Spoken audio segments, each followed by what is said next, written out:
Então vamos lá, né? Vamos dando sequência aí à nossa análise do procedimento de licitação e a gente parou falando sobre o julgamento, né? Feita a habilitação, nós temos o julgamento, a classificação, né? Que são tratados por cada lei com um termo diferenciado, mas tem a mesma estrutura.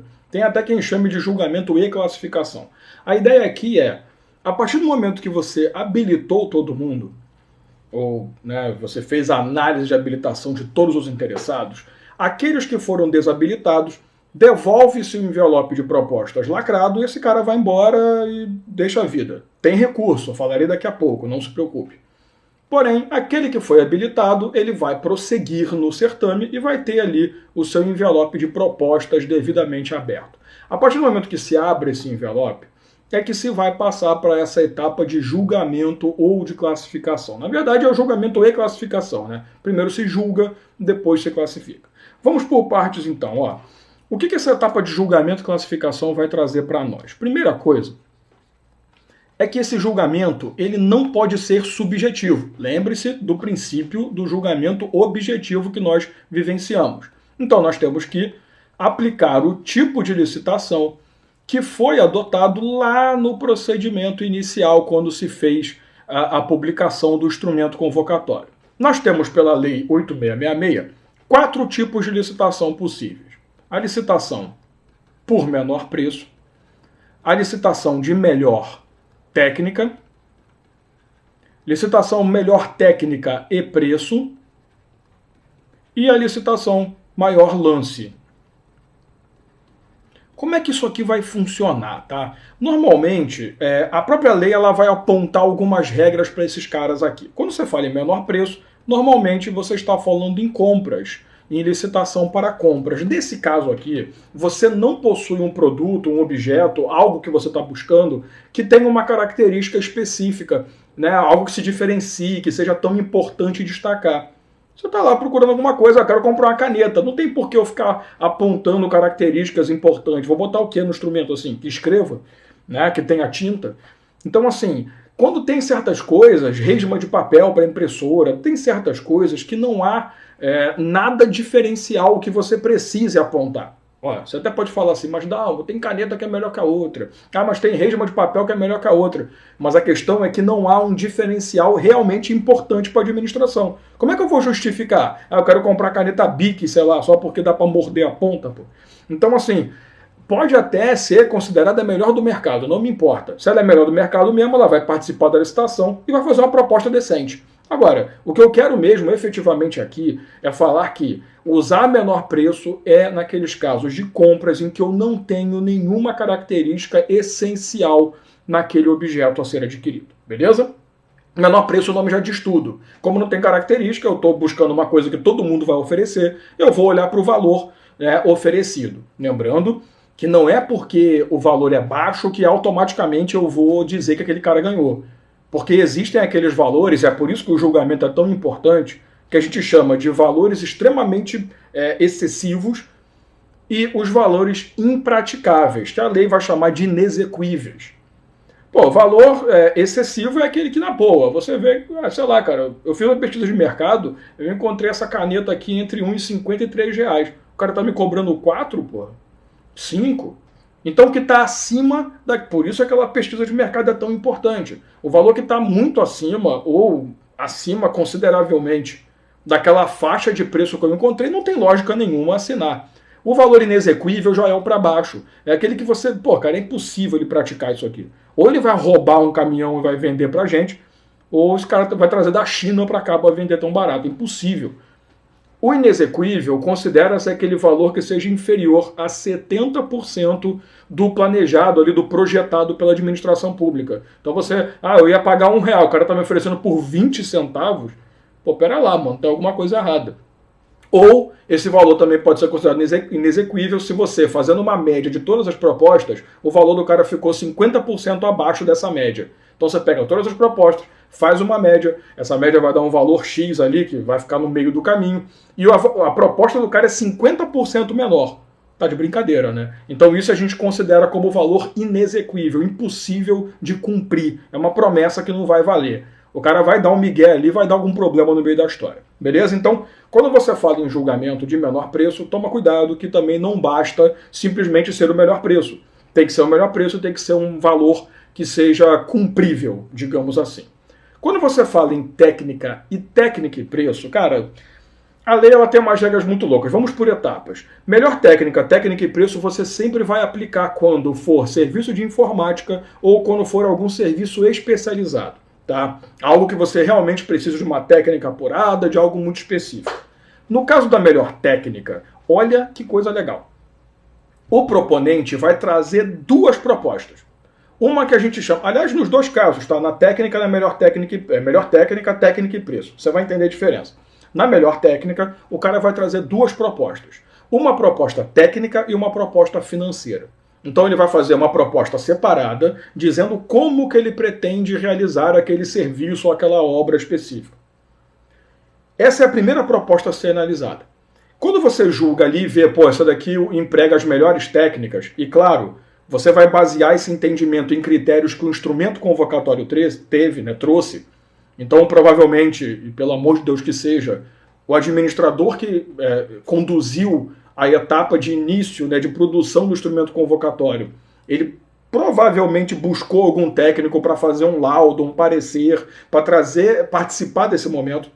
Tá? Então ele vai criar os critérios lá no instrumento convocatório, você faz a análise, julga, pô, esse cara aqui atende bem, beleza. Temos a classificação 1, melhor proposta ou proposta mais vantajosa em relação à técnica. Só que pode ser que quando eu abrir a proposta financeira desse cara, um outro, olha que absurdo, cara, um outro que ofereceu uma proposta técnica pior, ofereceu um valor maior, ou melhor, um valor melhor. Aí eu vou chegar para o cara e vou falar, olha só, a sua proposta técnica é melhor, mas a financeira não é não. Vamos conversar? Vamos negociar o valor?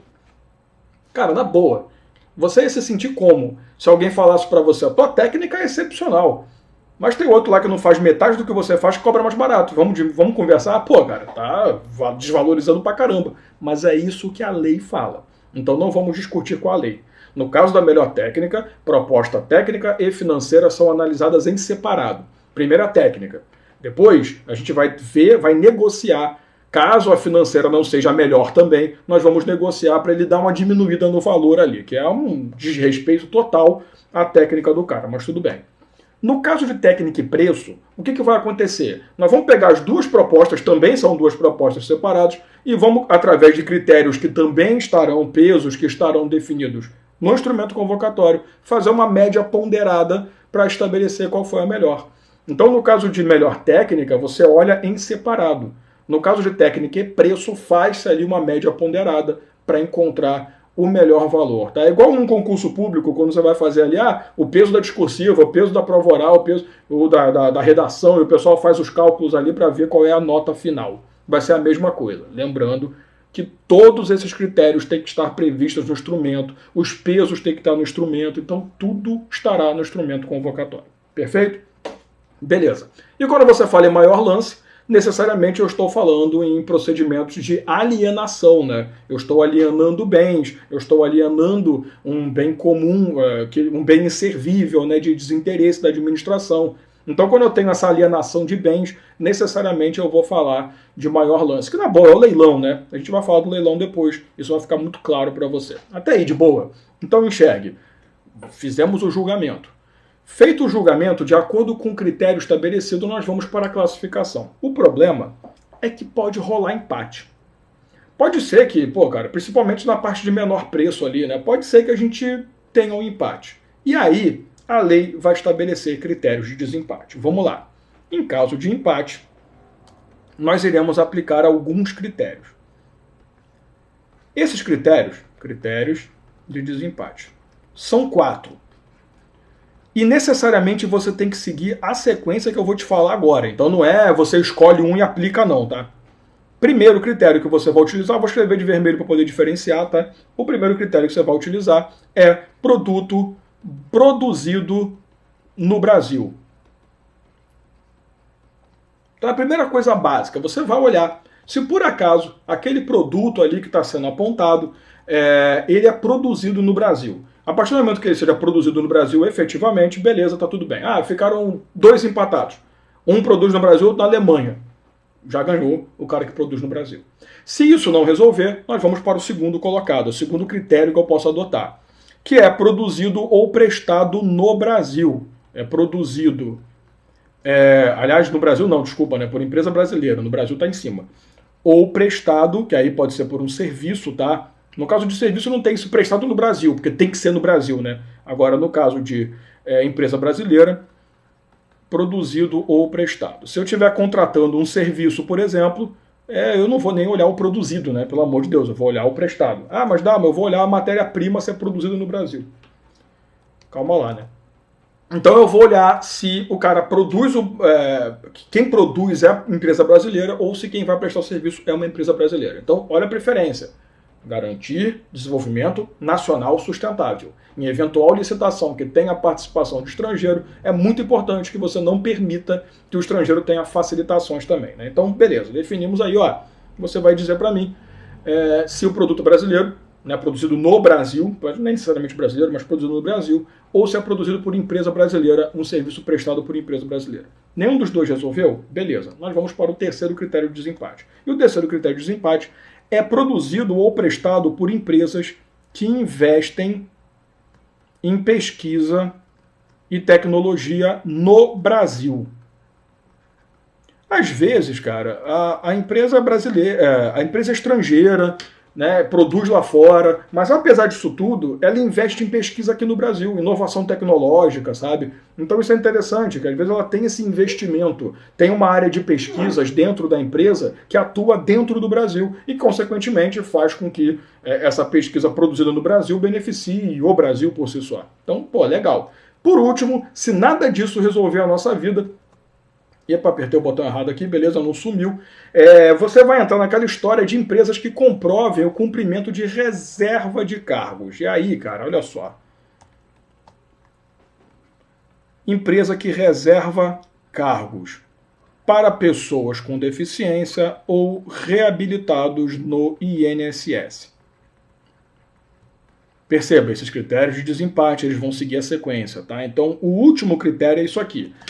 Cara, se até agora nada resolveu, vamos olhar a empresa que ela reserva cargos para pessoas com deficiência, de acordo com a legislação nacional, e também para os reabilitados do INSS, as pessoas que ficaram lá encostadas, como o pessoal gosta de falar, que eu acho meio pejorativo, mas tudo bem, e que querem voltar à atividade depois ali de determinada lesão que sofreu ou alguma coisa assim, tá? Então, se a empresa respeita isso, ela vai ter uma preferência. Interessante, esse critério é muito bom. Agora, se nada disso resolver, nós vamos para o sorteio público, tá? Sorteio público, não é um sorteio ali só nós, não. Isso tem que estar exposto para todo mundo.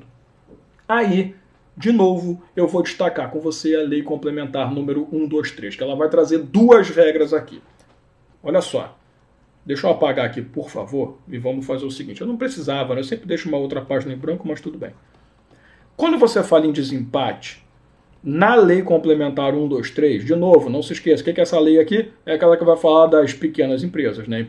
Microempresas e empresas de pequeno porte. Nós temos duas regras. Primeiro, o valor até 10% acima da melhor proposta vai ser considerado como empate.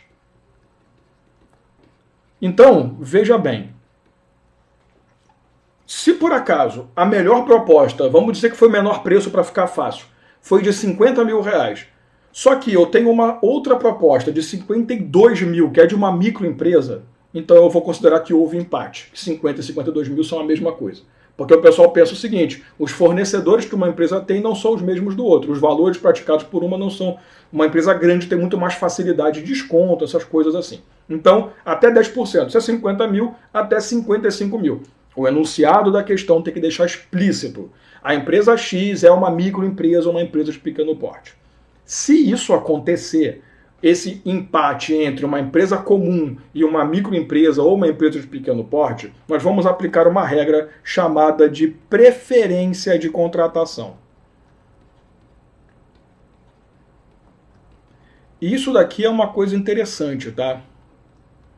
Aliás, eu estou escrevendo aqui, não sei porquê. Porque eu já deixei separado, mas tudo bem, né? É uma anta, mas tudo bem. Preferência de contratação, aqui embaixo. Que a primeira regra é o valor até 10%. Se você conseguir aplicar esse valor até 10%, você vai aplicar a preferência de contratação. Tá? Isso aqui é uma sequência. Beleza. 50 mil reais a empresa A e a empresa B, que é uma microempresa, ofereceu por 52 mil. Houve empate. Vamos para os critérios de desempate? Não. Você vai chamar a microempresa e vai falar para ela: você consegue fazer a sua proposta ser melhor que a melhor proposta até agora oferecida? Então você consegue, vamos dizer assim, oferecer o mesmo trabalho por R$ 49.999,99. Se ela falar sim, está contratado. Você entendeu? Não vai nem para desempate. Então, olha aqui, de novo, garantir desenvolvimento nacional sustentável. Eu acho que essa é a melhor forma de você enxergar. Duas regras. Primeiro, tá fazendo questão de prova? Na boa. Hora no enunciado. Se ele falar empate, procura. Tem microempresa? Tem empresa de pequeno porte? Não, então aplica os critérios que a gente acabou de falar. Se tiver, você esquece os critérios. Primeiro você olha se o valor oferecido por ela é até 10% maior do que a melhor proposta registrada até aquele momento. Se isso acontecer, você vai aplicar a preferência de contratação. Você vai pular na frente, microempresa. Você consegue melhorar a sua proposta? Você reduz a sua proposta? Reduz, então está contratado. Ah, mas sem olhar critério de desempate? Sem olhar critério de desempate. Não interessa. Porque você vai partir do princípio que ela produz no Brasil, que ela é brasileira, então ela vai ter esse ganho. Tá? Então, cara, toma muito cuidado. De novo, para ficar claro para você, porque a minha ideia, como eu sempre falo, é orientar você para gabaritar a tua prova. Eu não estou preocupado que você vire um mestre das licitações no Brasil. Você vai fazer assim, ó, enunciado da questão. Ah, babá, teve empate. Opa, empate na licitação. Você percebeu que a questão é sobre isso? Procura ali se esse empate se deu com uma microempresa ou uma empresa de pequeno porte. Tá? Se não falar empate, ele vai falar em valores, então você tem que ver ali a proposta, né? Você vai perceber que a questão também é sobre empate, mas aí não vai falar que houve empate, ele vai apresentar as propostas. Pega a melhor proposta, escreve no cantinho ali na sua folha de rascunho e você pega a proposta da microempresa ou empresa de pequeno porte, caso tenha denunciado. Se tiver, verifica se ela está até 10% acima da melhor proposta. Se estiver, você vai procurar a resposta que diz: procura essa empresa para dar preferência de contratação. Não é contratá-la no valor que ela ofereceu, porque o valor dela está acima. É pedir para ela reduzir o valor. Se ela reduzir, ela será contratada na hora, sem critério de desempate. Mas não, isso acontecer de ser uma microempresa, estar em 10%, mas ela falar, não dá, eu só consigo baixar para 51%. Aí você aplica os critérios de desempate, sem nenhuma diferença. Aqui, a microempresa vai ser tratada como outra empresa normal. Ela já teve os benefícios dela. Se nos benefícios dela ela não conseguiu o contrato, aqui ela vai bater o critério de desempate e impede igualdade com a empresa normal. Deu para enxergar isso? Então, assim, eu sempre me preocupo muito com isso, tá? Aquele papo de, pegadinha, você vai ter... Não, pegadinha para quem não estuda. Não superinterpreta a questão. Se a questão não falar em momento nenhum em microempresa, não procura nada. Se aparecer uma opção lá, proposta até 10%, se na questão está mostrando as empresas, nenhuma é microempresa, que se dane os 10%. A menos que seja uma questão que pergunte. Em relação ao empate, 2 pontos. Proposta até 10% de microempresa. Percebeu? Então, primeira coisa é isso. Identifica se há microempresa e empresa de pequeno porte na questão. Se tiver, você vai ver se aplica 10% preferência de contratação. Se não tiver, vai para o critério de desempate normal. Uma questão mais complexa, ela vai te mostrar que é uma micro ou empresa de pequeno porte, vai te mostrar que houve a oferta da contratação, ela não aceitou e vai perguntar o que vai acontecer. Os benefícios acabaram. Agora ela vai disputar o critério de desempate e impede igualdade. Produzido no Brasil, empresa brasileira, investe em tecnologia e pesquisa e que respeita as regras legais de reserva de cargo para pessoa com deficiência ou reabilitados do INSS. Perfeito? Tranquilo. Lembra que eu falei para você que a partir do momento que você tem a publicação do instrumento convocatório, cabe impugnação? E eu te falei que essa impugnação, se for o interessado, ela ocorre até o 5º dia útil anterior, e se for um licitante, ocorre até o 2º dia útil anterior. Perfeito? Pois é. Da publicação, nós falamos de habilitação e julgamento. Nesses 2 casos aqui, eu vou até aproveitar e colocar tudo de uma vez só, tá? Para ficar mais fácil o nosso trabalho. Deixa eu fazer o seguinte. Habilitação blá blá blá. Nesses dois casos aqui, contra a decisão, que ficou bonito isso aqui, né? Contra a decisão que desabilitou ou que você não considera um julgamento correto, caberá recurso administrativo. Qual é a regra? Nos dois casos, o recurso administrativo tem que ser apresentado em 5 dias úteis da data em que foi proferida a decisão que você quer questionar, e esse recurso vai ter efeito suspensivo. Lembra que a gente estava conversando sobre as regras essenciais de licitação? Está no teu caderninho? Vamos para a terceira agora. Isso também não é só para licitação, isso está na Lei 9.784, isso vale para qualquer processo no Brasil que for administrativo. De regra, os recursos administrativos não têm efeito suspensivo, eles têm efeito meramente devolutivo. Isso aqui não é igual ao processo comum, não. O processo comum, o efeito clássico é o suspensivo, aqui não. Efeito devolutivo significa o quê? Devolve a matéria para julgamento, mas o procedimento continua. Suspensivo, você suspende o procedimento e ele só segue depois que o julgamento daquele recurso for feito. Aqui, de novo, em processo administrativo, recurso administrativo tem efeito meramente devolutivo. É igual o dia útil ocorrido. Ele só vai ter efeito suspensivo se a lei colocar esse efeito nele ou se a autoridade competente receber com esse efeito. Duas regras. Então, anota aí o terceiro detalhe. Recurso administrativo tem efeito meramente devolutivo. Ele só terá efeito suspensivo se 1. A lei prever essa qualificação, 2. A autoridade receber nessa condição. Porque pode ser que você apresente um recurso, a lei não prevê que ele é suspensivo, mas a autoridade que tem que julgar o recurso, ela percebe a importância do recurso e ela aplica o efeito suspensivo. Ela recebe e diz, vou aplicar efeito suspensivo porque é muito importante julgar isso antes do processo da sequência. Então, nesses dois casos aqui, eu fui desabilitado, mas eu não concordo, que meus documentos estavam certinhos. Ou, eu era uma microempresa, apresentei a certidão positiva de débito com efeitos negativos e mesmo assim eu fui desabilitado. Você tem 5 dias úteis dessa data aqui para recorrer e esse recurso vai ter efeito suspensivo. Por isso que licitação demora pra caramba. Porque enquanto você não julga a impugnação, que obviamente tem efeito suspensivo, não tem habilitação. Enquanto você não julga o recurso da habilitação, não tem julgamento. Enquanto você não julga o recurso do julgamento, com certeza vão recorrer, também não vai ter a próxima etapa, percebeu? Por isso que a licitação demora pra cacete. Cuidado que nesses dois casos caberá recurso administrativo dos interessados, claro, quem foi desabilitado ou quem teve a sua proposta desqualificada, além de desclassificada, que você considerou aquele julgamento errado, pode entrar com recurso em até 5 dias úteis após o proferimento da decisão que você quer questionar, com efeito suspensivo. Beleza? Feito isso, nós vamos para as duas etapas mais tranquilas que existem, homologação e adjudicação. A homologação é aquele momento em que a autoridade competente volta, né? Você lembra? A habilitação e julgamento são feitos por uma comissão. Aí a comissão pega o resultado disso e envia para a autoridade que instaurou o procedimento, que fez aquela fase preparatória. Perfeito? Aí ela vai homologar. Essa homologação, se você lembra a sua aula de ato administrativo, ela é um ato administrativo o quê? Composto. Porque na realidade essa homologação ela serve para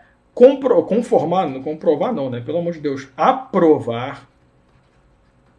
Ela é a aprovação do procedimento. A própria lei vai dizer isso. Nossa, eu não estou bem de língua portuguesa hoje não, hein? Se o Alexandre Soares vê isso, eu estou ferrado. A Raquel também. Então, quando você homologa, é a autoridade falando o seguinte, olha, não houve nenhum erro no processo, não há nenhuma ilegalidade, não há nada. E detalhe, não houve desinteresse, não houve a perda do interesse pelo Estado. Lembre-se que eu posso revogar se eu quiser. Até esse momento de homologação eu posso revogar o procedimento. Aliás, até a adjudicação, depois da adjudicação eu posso assinar o contrato. Então aqui é o momento em que a autoridade pode revogar o processo. Para ela revogar o procedimento, ela tem que fazer isso antes de homologar. Porque para que eu vou homologar para revogar depois? Então agora é a hora que eu falo, olha, o interesse que nós tínhamos no procedimento licitatório se perdeu ao longo do tempo. Então nós estamos revogando o processo aqui. Mas eu participei, perdi noites a fio fazendo proposta. O problema é teu.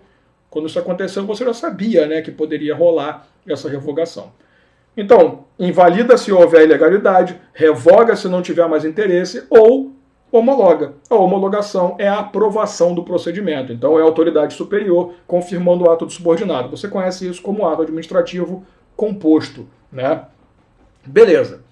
A partir daí temos a adjudicação. A adjudicação, como o pessoal adora falar, até porque está na lei, é a entrega do objeto ao vencedor.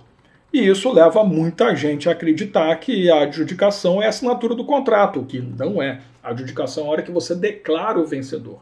E é nesse momento que você tem aquele caso da microempresa, empresa de pequeno porte, que não respeitou ali a certidão negativa de débito na habilitação, é aqui que começam a contar os 5 dias que ela tem para poder corrigir a sua situação. Então ela vai ter que correr muito atrás para poder garantir ali que está tudo certinho para ela, né? Beleza. De posse dessa informação, o que eu preciso que você saiba? Da homologação também caberá recurso. Olha só, da etapa de homologação também cabe recurso. O recurso também é administrativo. O recurso também é em 5 dias úteis depois da homologação. Então, se você encontrou irregularidade, agora é a hora de você cuspir na autoridade. Porém, sem efeito suspensivo. A lei não ofereceu ao recurso administrativo nessa etapa aqui a previsão de efeito suspensivo. Tá? Eu estou só ajeitando aqui meu computador enquanto eu estou falando com vocês, então se você estiver escutando o barulho do meu teclado, não se incomode, mas não é por nada não.